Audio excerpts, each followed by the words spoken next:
Облегчение процесса взаимодействия инвесторов с частными или государственными лицами, продвижение инвестпроектов и привлечение в республику инвестиций – главная задача инвестиционного агентства при Министерстве экономики Абхазии. Именно с этой целью было принято решение о создании реестра инвестиционных проектов, которым требуются дополнительные инвестиции или софинансирование. В реестре будут собраны наиболее интересные проекты со всей республики.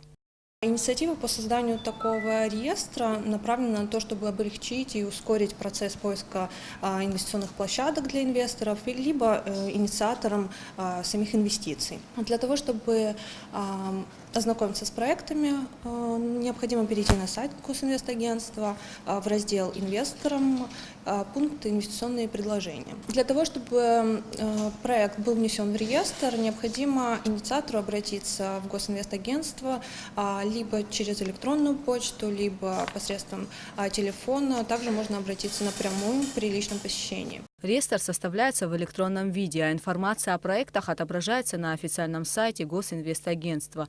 Для того, чтобы объект был внесен в реестр инвестиционных проектов, необходимо представить документы, подтверждающие право на собственность и пользование, паспортные данные, фотографии и данные объекта, а также заполнить анкету. В перспективе планируется создать и виртуальную инвестиционную карту Абхазии. Эта карта будет размещена также на сайте Госинвестагентства. Она из себя будет представлять карту, на которой наглядно будут отмечены локации проектов, которые размещены в реестре. Это позволит наглядно продемонстрировать инвестиционный потенциал каждого из районов, при этом с разбивкой по сферам деятельности. После предоставления всех необходимых сведений проводится их проверка, и только затем проект вносится в реестр. При необходимости сотрудники агентства могут оказать заинтересованным лицам юридическую помощь. Сейчас на сайте размещен один пилотный проект, еще несколько находится на рассмотрении. Гугут Саварданья, Тамас Чековань, Абхазское телевидение.